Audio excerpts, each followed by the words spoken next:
أنا بحذرك، اوعى تفتح التابوت. عارف ليه؟ لأنه وراك في كل مكان، بيراقبك. ده حتى عارف اسمك، عارف عنوانك، والأخطر إنه عارف ميعاد نومك. أنا حذرتك، اوعى تفتح التابوت. أعتقد إننا بنتولد بكمية محدودة من الرومانسية والقدرة على الحب.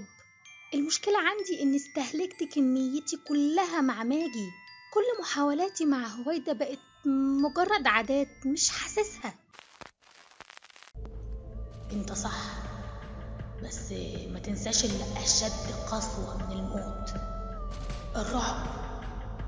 الرعب يا صديقي، الرعب.